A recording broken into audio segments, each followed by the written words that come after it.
नमस्कार दोस्तों, स्वागत है आपका चमत्कारी टोटके में। दोस्तों, यदि आप भी हैं इन बुरी आदतों का शिकार और बिस्तर पर बैठकर खाते हैं अपना भोजन, तो इसके क्या दुष्परिणाम होंगे ये हम आपको बताएंगे इस वीडियो में। लेकिन इससे पहले यदि चैनल पर नए हैं तो चैनल को सब्सक्राइब कीजिए, लाइक कीजिए, शेयर कीजिए और बेल आइकन को ज़रूर क्लिक कीजिएगा नए वीडियोस के नोटिफिकेशन के लिए।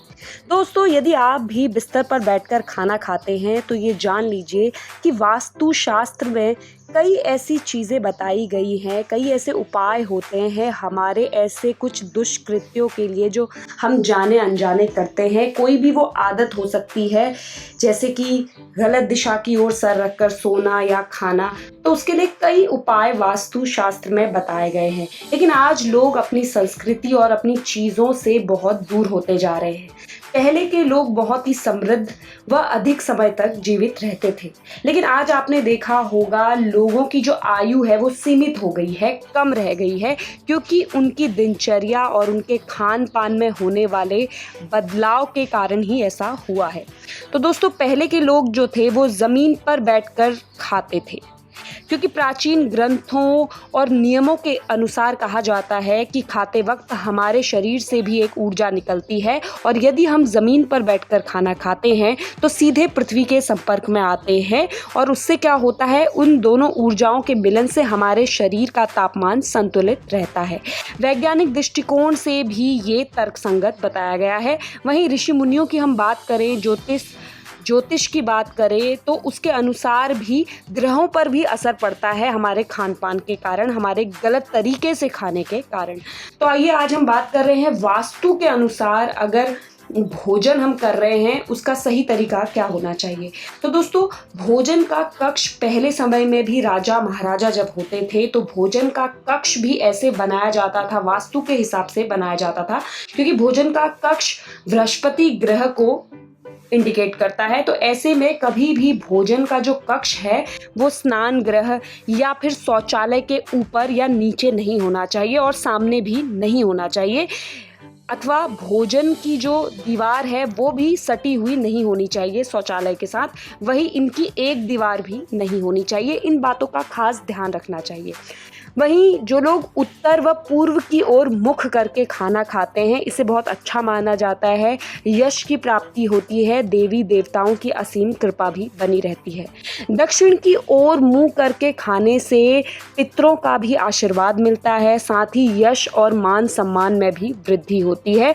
लेकिन दोस्तों, जिन लोगों के माता पिता जीवित हैं उन्हें पश्चिम की ओर मुख कर खाना चाहिए, वो उनके लिए बहुत ही अच्छा रहता है। लेकिन कुछ लोग दक्षिण व पश्चिम के मध्य पाए जाने वाली नैऋत्य कोण, यानी कि इन दोनों के बीच में एक दिशा होती है, उस दिशा की ओर मुख कर खाते हैं। इससे क्या होता है कि आपकी शारीरिक शक्ति कमज़ोर होती है, आपकी पाचन शक्ति कमज़ोर होती है और कई तरह की बीमारियां आपको घेर लेती है।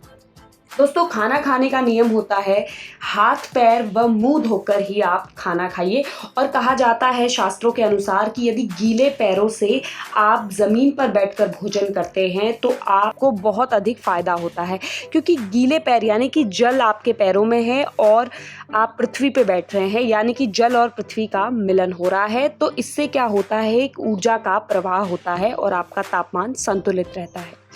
वहीं दोस्तों, अग्नि कोण की दिशा यानी दक्षिण दिशा, इसकी तरफ भी कुछ लोग ऐसे करते हैं, पालती मारकर हमेशा खाना चाहिए। ये बहुत ही अच्छा एक तरीका होता है खाना खाने का। लेकिन आजकल देखा जाता है काफ़ी लोग क्या करते हैं, कुर्सियों पर बैठकर पैर हिलाते हुए खाना खाते हैं और कुछ लोग तो अपने बिस्तर पर बैठकर ही खाना खाने लगते हैं। तो ऐसे में बहुत ज़्यादा आर्थिक परेशानियों का भी आपको सामना करना पड़ता है।